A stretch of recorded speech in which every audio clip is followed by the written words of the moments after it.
महात्मा की कथा आती है श्रीमद् भागवत कथा में। और महात्मा की कथा आत्मदेव नाम के ब्राह्मण की है, जो आपने कई बार महात्मा की कथा में सुनी होगी, श्रीमद् भागवत कथा में। और वो कथा बार बार कुछ ज्ञान, कुछ चेतना देती है, हमको कुछ बोध देती है और कहती है कि आत्मदेव नाम के ब्राह्मण के पास सब कुछ है, बस संतान नहीं है इसलिए दुखी था। अब कुछ न कुछ कमी जीवन में रह ही जाती है व्यक्ति।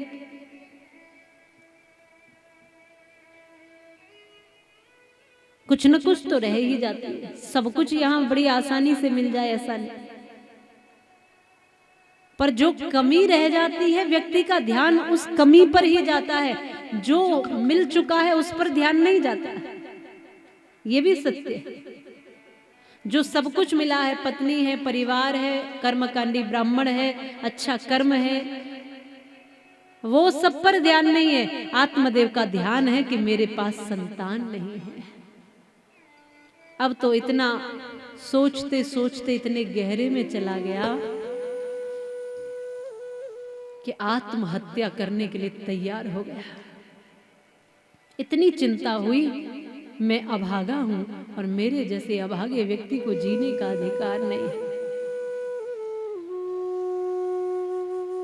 मैं अभागा हूं, बस सोचते सोचते ये।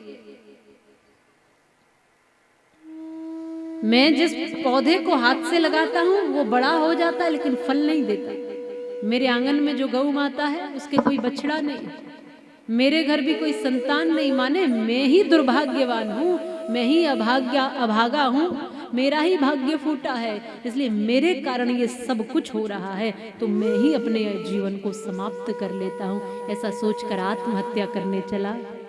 मार्ग में कुछ संत मिले, देखी अवस्था, परिचय पूछा, बताया मैं आत्मदेव मरने जा रहा हूं, संतान नहीं है, इसके कारण दुखी हूं। गहराई से संतों ने देखा तो कहा कि अगले 7 जन्मों तक भी तुम्हें संतान का सुख नहीं मिलेगा। कब तक मरोगे बताओ? अगले 7 जन्मों तक भी संतान का सुख तुम्हारी किस्मत और भाग्य में नहीं है। बताओ कब तक मरोगे, कितने जन्म आत्महत्या करोगे? इसलिए घर जाओ और जो मिला है उसमें आराम से जीवन जियो। अब इसने पैर पकड़ लिए, साधु महाराज जब आप अगले 7 जन्मों का बता सकते हो तो इस जन्म में भी संतान के लिए कुछ कर सकते हो।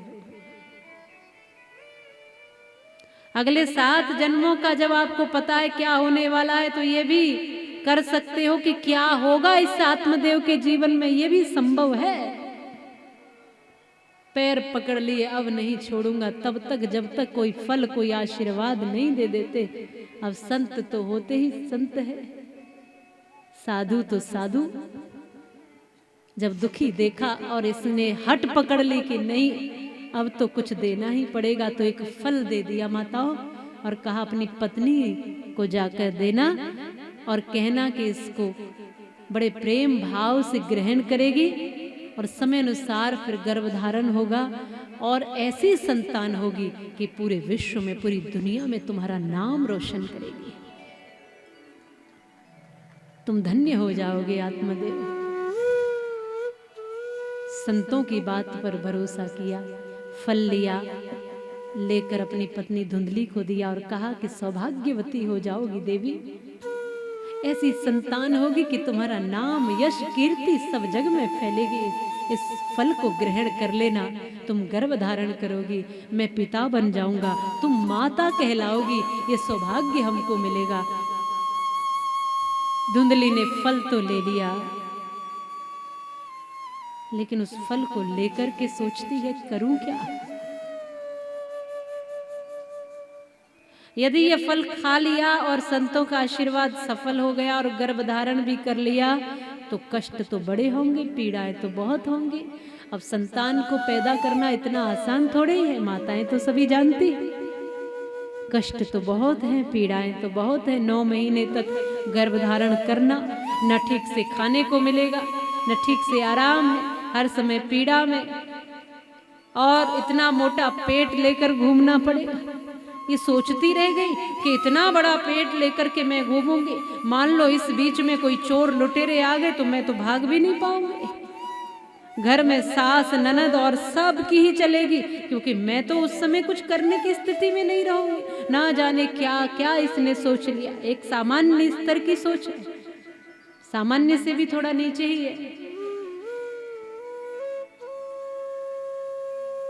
अब इसने कहा करूं तो करूं क्या, दुविधा में है। अपनी पड़ोसन के पास जाकर पूछती है कि बहन, ये फल संतों का आशीर्वाद रूप में मिला है, पति देव ने कहा है ग्रहण करोगी तो सौभाग्यवती हो जाओगी, गर्भ धारण होगा और बहुत अच्छा बालक होगा, ऐसा बालक जो तुम्हारा यश कीर्ति दुनिया में फैलाएगा। पर मैं डर रही हूं, क्या करूं क्या न करूं, इतनी पीड़ाएं कैसे झेलूं, इतने झंझटों में कैसे पड़ूं, पर संतान भी चाहती हूं, पति देव को क्या कहूंगी नहीं। अब यदि कोई यहाँ सही सही बात समझाने वाला होता तो उसी समय ये पड़ोसन कह देती कि कोई बात नहीं बहन, सब झेलते हैं इस पीड़ा को, तो तुम भी झेल लोगी, ये तो बहुत अच्छी बात है। पर तुम देखो कि तुम्हारा नाम कीर्ति पूरे जग में होगी, संतों का आशीर्वाद है, इसको ठुकराना नहीं। लेकिन ये ऐसी नहीं थी। इसने कहा, इसने सोचा मन में कि देखो यश कीर्ति फैलेगी, इसकी फैलेगी, नाम होगा इसका होगा, जो मिलेगा इसको मिलेगा, मुझे क्या मिलेगा, मेरा तो इसमें कोई फायदा ही नहीं है, मेरा लाभ क्या है इसमें, मेरा कोई फायदा नहीं। इसलिए जब भी आप अपनी बात किसी को कहते हो तो ये याद रखना कि ये व्यक्ति जो हमें कह रहा है, सलाह दे रहा है, इसमें उसका फायदा देख रहा है या हमारा फायदा। क्योंकि अधिकतर लोग अपने फायदे की बात करते हैं, दूसरे से कोई लेना देना उसको नहीं। जताते वैसा है कि तुम्हारा फायदा है, लेकिन होता उसी का है। ये दिखा ऐसे रही है। अब कहती है कि देख बहन, काहे को तू इतने झंझट में पड़ी है, इतने पीड़ा झेलेगी, दर्द झेलेगी, तब बहुत आसान नहीं है गर्भ धारण करना और बच्चे को जन्म देना। इसलिए इन झंझटों को छोड़ तू, इस समय मैं गर्भवती हूं, बस मेरे पति को थोड़ा धन दे देना। धन में वो कुछ नहीं कहेंगे, चुप हो जाएंगे, और मेरे जब भी संतान होगी, जो संतान होगी उसको लाकर मैं तुम्हें दे दूंगी। धन के बदले तुम्हें आसानी से संतान मिल जाएगी, बिना दर्द और पीड़ाएं झेले। तुम्हारा भी काम हो जाएगा, मेरा भी काम बन जाएगा। इसने बड़े आराम से कह दिया।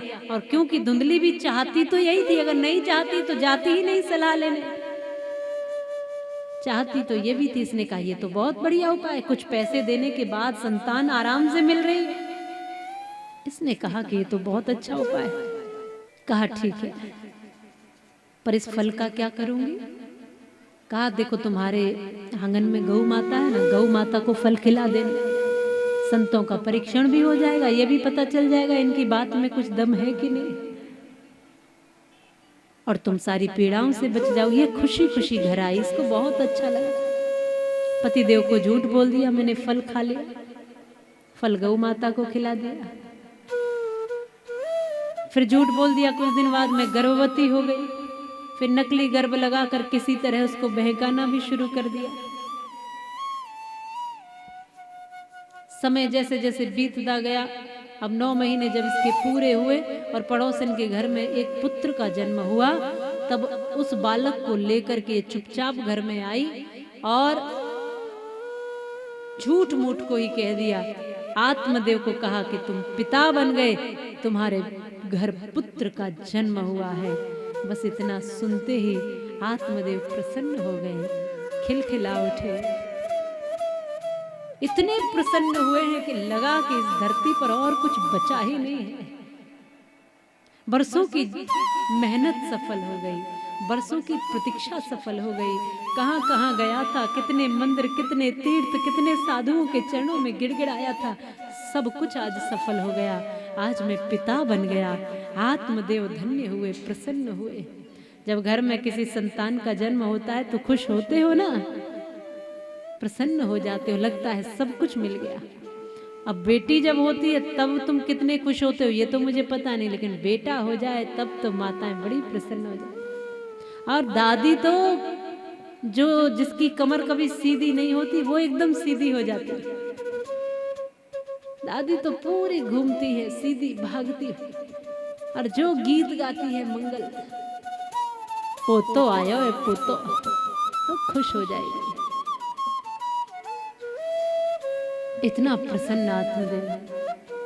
पर ध्यान रखना, चतुराई और चालाकी जो है बहुत ज्यादा दिन तो नहीं चलती।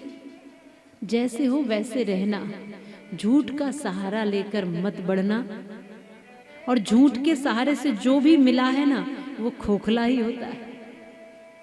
यहाँ धुंधकारी के संसर्ग, धुंधली के संसर्ग में ये था बालक तो धुंधकारी बना।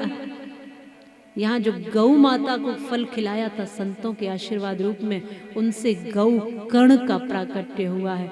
बोलो गौ कर्ण महाराज की।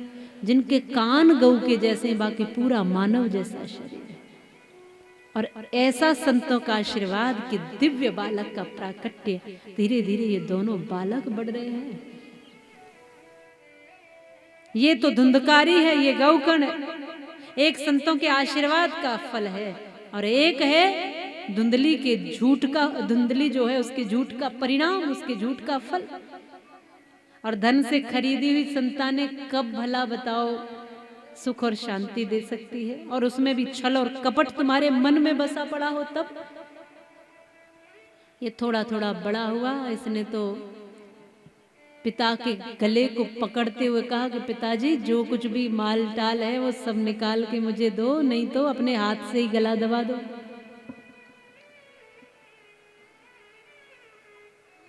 अब तो आत्मदेव देख रहे हैं, ऐसी संतान के लिए मैं मरने चला था, इस संतान के लिए, इस संतान के लिए क्या क्या नहीं किया मैंने।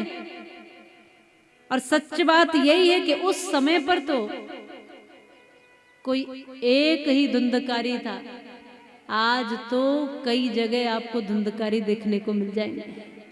उस समय तो एक ही धुंधकारी था, आज तो कितने धुंधकारी हैं जो अपने बूढ़े माँ बाप को रुलाते हैं, वृद्धाश्रम तक छोड़कर आ जाते हैं, बिना ये सोचे कि इन्होंने एक मिनट हमें बेसहारा नहीं किया। हम बचपन में जब छोटे थे तब हमारा हाथ थामे हुए चले, और अब हमारे पास इनके लिए व्यवस्था नहीं। सोचो, आज आत्मदेव को ये लग रहा है, आज आत्मदेव ये सोच रहे हैं कि ऐसी संतान के लिए मैं संतों के चरणों में गिड़गिड़ाया था, इससे तो नहीं होता। आज समझ आ गया कि संतान का सुख 7 जन्म तक मुझे मिलेगा नहीं, ये समझ गए हैं आत्मदेव। संतों ने सही ही कहा था, मैंने हठ पूर्वक कुछ मांगा था उनसे, जिद करके मांगा था। इसलिए भगवान से या संतों से जिद करके कुछ मत मांगो, जो सहज में मिल जाए उसको आशीर्वाद समझ लो, उसको भगवान की कृपा और मर्जी समझ लो। आज आत्मदेव जितने दुखी थे उनको गौकर्ण ने उतना सुखी कर दिया, समझा दिया, बता दिया जीवन का मर्म क्या है। और जंगलों में जाकर तपस्या करने लगे, तप करते हुए अपने जीवन का कल्याण किया। आत्मदेव ने आत्म कल्याण किया। गौकर्ण तीर्थ को गए, धुंधकारी तमाम झंझटों में फंसा रह गया। धुंधली ने आत्महत्या कर ली और 5 वैश्याओं के संग धुंधकारी फंसा। इन वैश्याओं ने ही इसको फंसा दिया।